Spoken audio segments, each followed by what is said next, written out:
have to do. Either. Ah!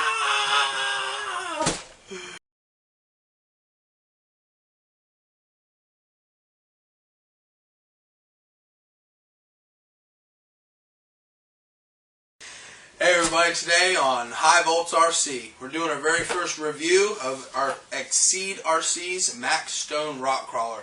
This is their 1/10 scale rock crawler. It comes ready to run with everything in the box other than the batteries for the controller. So 4 AA's and it's ready to go. This rock crawler comes with all aluminum chassis. The 4 links for the suspension are aluminum, as well as the bars for the front steering bars and everything tying in the back for the steering too, that holds the back square and straight there. Anyways, all aluminum. Also, the shock caps are aluminum, and the rings for the B-lock rims are all aluminum, and they're all in the same green anodized color. That looks pretty nice. So let's get this body, talk about the body for a minute. It's got a really nice body. I was actually pretty happy with it, and I was happy that it didn't come with a bunch of stickers already all over it. They actually gave you the stickers in the box. If you want to put them all over, you can. I left it the way it came. I think it looks pretty nice like that for a stock body. I was pretty happy with it. Anyway, let's get this thing off and we'll take a look at the electronics next. Talk about that a little bit.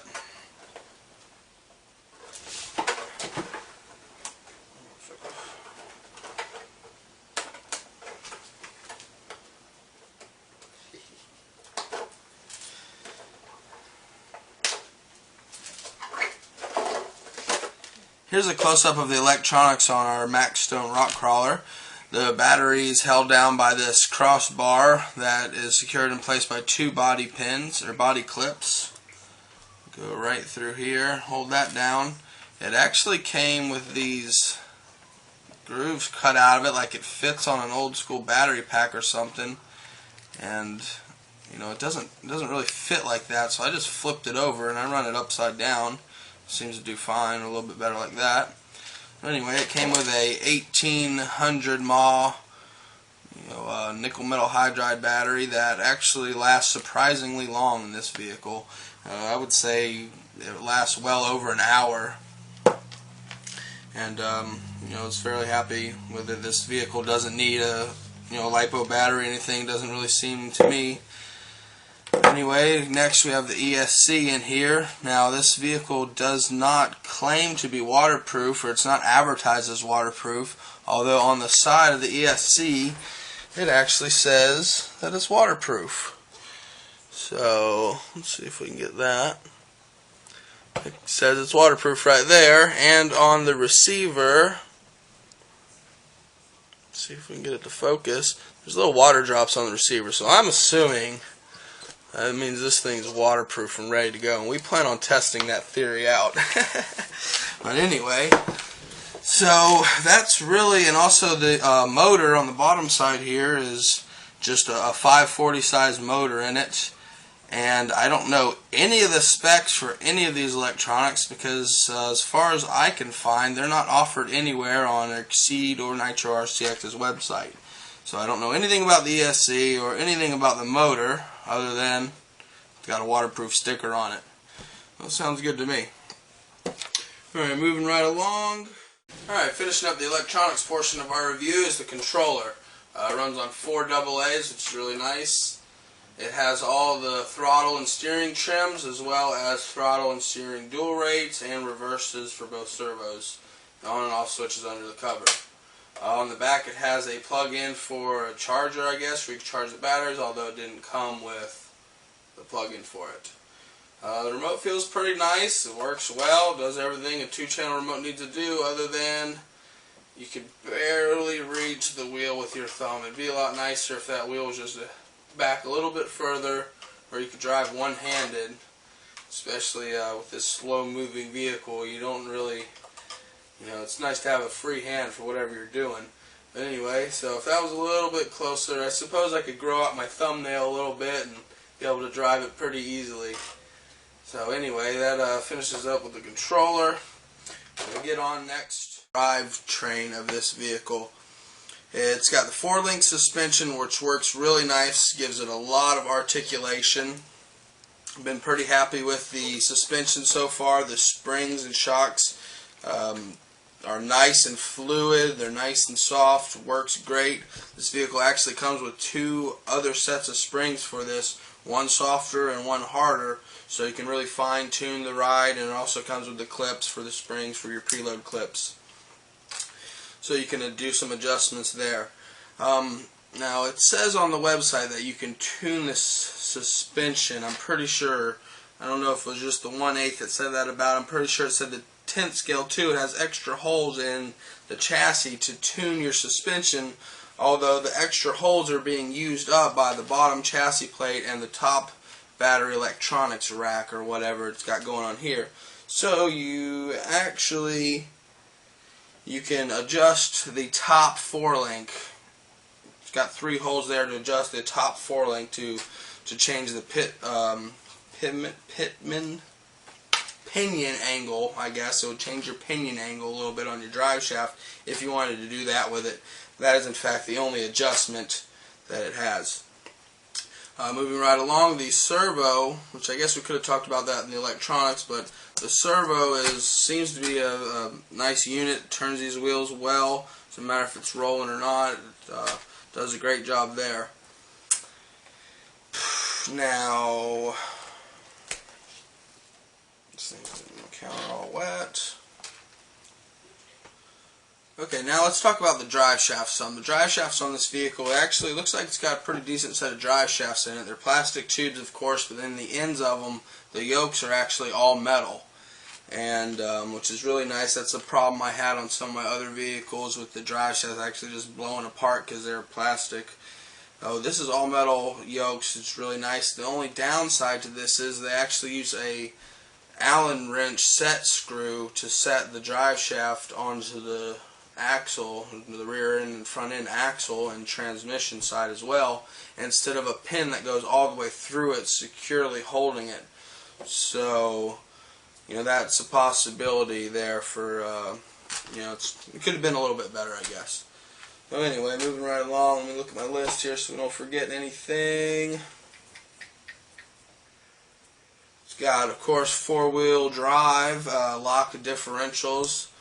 All 4 tires turn, it pulls good, and it has bumpers here off of the axle that hang down off the bottom and off of the front of the vehicle. So we'll talk a little bit more about that in just a second. So I think that just about will do it for our chassis setup. Oh, the only other thing about this that I actually wanted to mention, and let's go ahead and I'll get you zoomed in here, is the motor is all the way up against the chassis plate on this side.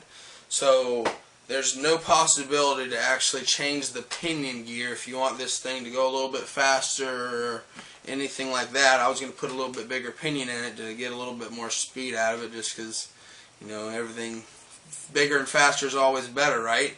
So I tried to do that and I couldn't in fact even do it. There's no room to adjust it at all. So that kind of sucks, and they did leave room on the other side of the transmission. Could have came over closer to the other side chassis plate, giving the motor room on the other side to move around. So that's kind of a little design flaw or whatever in there I found so far. Okay guys, so I got the body back on it now, and I want to go over things that I do and don't like about this vehicle. First of all, I love the fact that it was only $150 sent to the house. You know, shipping and everything, $150 was at the door, and all you need is some double A's to get it going.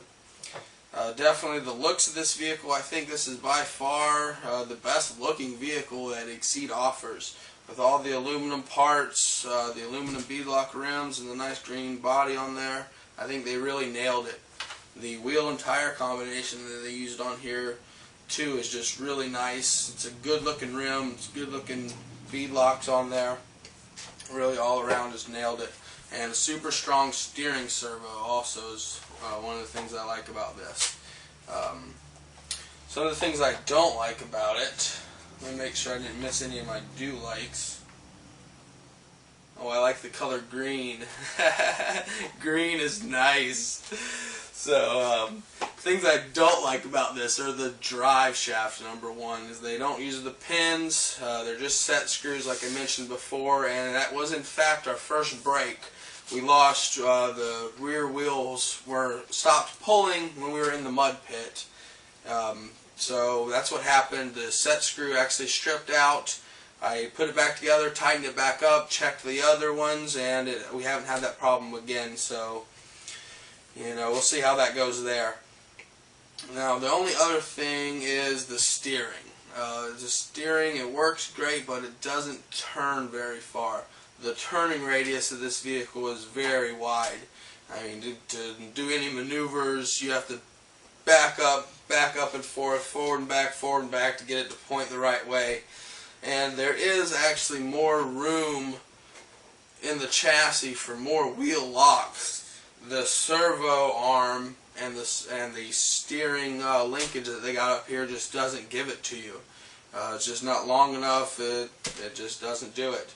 So there's more room for improvement there. It just doesn't have it. Some of the other things that I don't like, definitely the battery connectors on this thing are horrible. To try to plug the dang, Tamiya style battery connector in, you got to wiggle the wires behind the terminal to try to get the little terminals in there to line up right and plug into each other. So it's horrible, and that's probably going to be our first upgrade on this vehicle. So definitely, I don't know what happened there on the battery and on the ESC. Both of the plugins are awful. And my biggest thing so far is the front and rear bumpers. They're located directly off the axles.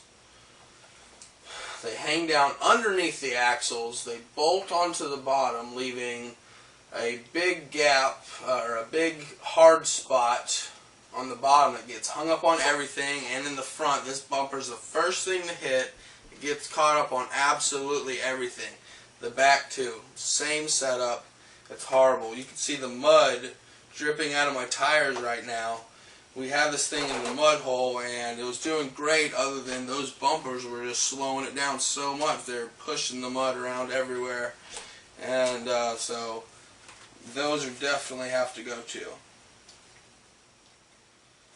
So that pretty much concludes our review of the MaxStone Rock Crawler. Overall, I'm pretty happy with it. I'm really glad we purchased this vehicle, and we're definitely going to upgrade it here very soon. So that should be the next video you see on this, will be the upgrades. So I hope you guys are liking what you're seeing so far. Stay tuned for more High Volts RC.